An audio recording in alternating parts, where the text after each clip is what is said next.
Hello, MCU fans. Today we're going to look at the question, when does Iron Man happen in the MCU timeline? Now, you may say, why on earth are you doing a video about a movie that came out 14 years ago? Well, because 14 years later, we're still debating on when it actually occurs in the timeline.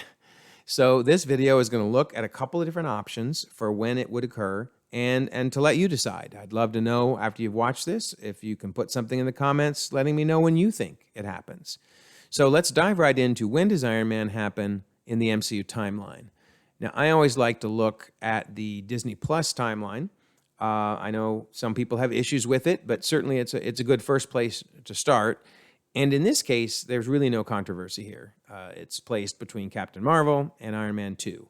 Now, keep in mind that Disney Plus doesn't have the rights to show the Incredible Hulk, so maybe Incredible Hulk will be placed in between Iron Man and Iron Man 2 if it ever shows up in Disney Plus, since technically Incredible Hulk happens before Iron Man 2, at least part of it.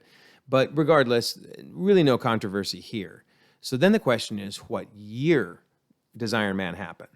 Well, in the movie, there are references to 2008.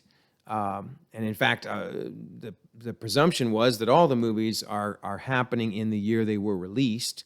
So it kind of made sense that there would be 2008 references. In this case, right after Mr. Stark gets back from his captivity by the Ten Rings, there is a financial TV show basically mocking the fact that, he's no longer in the arms business, even though that's his main source of income. So again, May 4th, 2008 was shown on the screen. So theoretically, we've resolved it, right? Iron Man happens in 2008. Well, not for long. Because right before the Avengers movie was released, Marvel put out a cinematic universe timeline that harmonized all of the movies right before Avengers. And I know this is a tiny graphic, but you can find it online if you want to go into detail on it. But there are a couple things I do want to point out. While they don't show any specific years, they do make it pretty clear that 2009 is when they believe Iron Man occurred, because we know when the events of Captain America happened, their historical dates. They give the difference in time between those dates and Mr. Stark saying, "I am Iron Man," and the math comes out to 2009. So it looks like Marvel is now saying it's not 2008, it's 2009. They further show that between the time of I Am Iron Man and a concept called Fury's Big Week, which we'll talk more about in just a second, is about a 6-month gap. And of course, in the movie, it mentions 6 months. So, here again, we see them tying these together, which makes sense, by about six months. And of course, Fury's Big Week is a week where they bring together all of the movies that they're now saying happen simultaneously, which would be Iron Man 2, Incredible Hulk, and Thor. So Fury's Big Week would be in 2010 if Iron Man is now 2009. Okay, great. We've solved this, right? Iron Man 2009, Fury's Big Week 2010. Well, not for long. Because after Avengers came out, and after it was more clear that it was in 2012, Marvel put out the 10-year timeline. So this was before Endgame, but basically in 2018, they released their 10-year timeline. And notice, Iron Man is now in 2010. So it just keeps moving. It's 2008, then 2009, then 2010. But they do keep some things consistent. It's pretty clear that Fury's Big Week is in 2011, which of course is tied to Iron Man by 6 months, or around that amount of time. And then they also have other things that tie this together. We hear in Avengers that Natasha mentions to Banner, "You haven't had an incident in just over a year." Well, that fits, because that would be a year ago that was Fury's Big Week. Fury himself mentions the incident in New Mexico happening around a year. That would be referring to Thor. In Thor the Dark World, Darcy mentions it's been 2 years Thor has been off-world, which again fits with Fury's Big Week being in 2011. In Avengers Age of Ultron, Thor mentions that in the past 4 years, 4 Infinity Stones have popped up. And of course, the first would have been in Thor with the Tesseract. So that fits. Ross mentions having a heart attack 5 years ago, which likely happened after the events of the Incredible Hulk, because I can totally imagine him having a heart attack after all of that. Also in Captain America Civil War, Ross mentions it's been 4 years. The Avengers have basically run around unsupervised. There's even a reference in Thor Ragnarok that it's been 2 years since the events of Sokovia, so that ties together Age of Ultron and Ragnarok. And of course, the years that are established here for Avengers, Thor Dark World, and Guardians of the Galaxy are canonized in Endgame, because during the time heist, they go to those 3 periods of time, and as you remember, as they go back to each of those, a graphic is shown saying 2012, 2013, 2014. So this timeline released by Marvel seems to be pretty solid, and seems to put Iron Man in 2010. However, there are a few problems with that placement, 2010, and they all involve the number 8.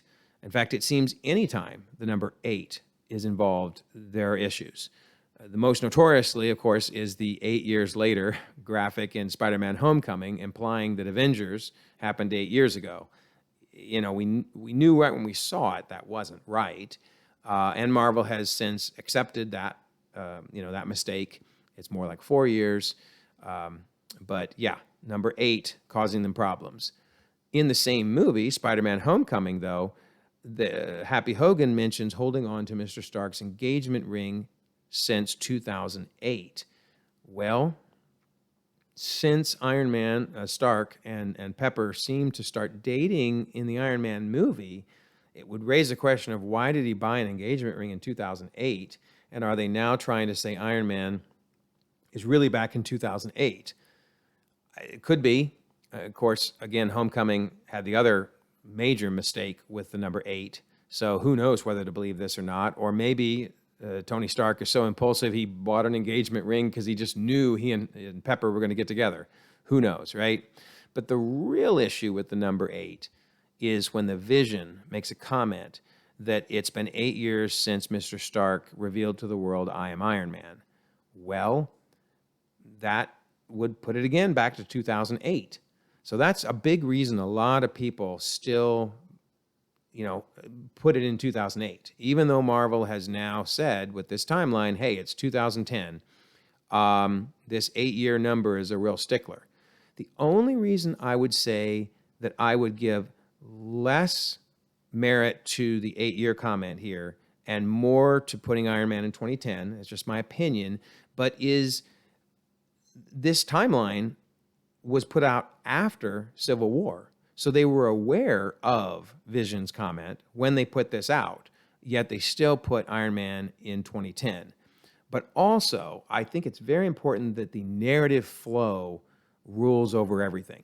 In other words, the story needs to be more important than a comment here or there or a year that shows up here or there. And in my mind, Iron Man needs to be in close proximity to Iron Man 2, because in Iron Man 2, as you remember, they held the hearing, the government held the hearing to take away Stark's suit. Well, I do know the government moves slow. We all know that, right? But not that slow.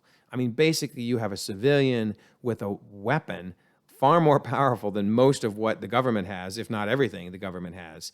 They're going to want that suit soon. So from a narrative standpoint, Iron Man and Iron Man 2 seem to need to be close together, and that would make Vision's comment here probably what needs to change. But that's just my opinion. That said, it is worth mentioning that even in this timeline, Marvel still got a couple things wrong and later fixed them. Avengers Infinity War, they list in 2017. We know that's not right. By the time of Endgame in particular, we knew that this is not in 2017, but there were references that made it clear. In Avengers Infinity War, Vision mentions it's been 2 years that he and Scarlet Witch have been finding, or I should say Wanda, because she wasn't Scarlet Witch yet. But anyway, Vision and Wanda had been finding time to spend together for the last 2 years. And likewise, Stark mentioned it's been 6 years that Thanos has been in his head, which of course would be referencing Avengers. So They did fix that. Avengers Infinity War is now firmly considered to be 2018. And then likewise, they had a mistake with Black Panther because they put that in 2017, yet the opening scene to Black Panther clearly establishes that it's only been a week since his father was killed in the explosion. And that, of course, happened in Civil War. So in the Disney Plus timeline, they have moved Black Panther to be right after Civil War. So who knows, right? I mean, it's disappointing that they still put out a timeline that they've had to revise, but for the most part, this timeline has stayed solid. And so it really does come back to that question: when do you think Iron Man occurs? Do you agree with Marvel's timeline here that it needs to be 2010? Or do you think it's in 2008? Or do you even think it's 2009? Or for that matter, do you have yet another year? Why not, right? Why not? Let's come up with a third or fourth or fifth year, because Marvel's certainly moved it around enough. But in all seriousness, I'd love to know what you think. I've kind of gone on record saying I believe it's 2010 because I trust this timeline here, but I totally understand why people pick different years. So let me know what you think. Put that down in the comments. And please like and subscribe. And there's a lot more videos you can watch if you're interested in this type of content. But most importantly, just sit back and enjoy the ever-evolving, ever-changing, ever-expanding Marvel Cinematic Universe.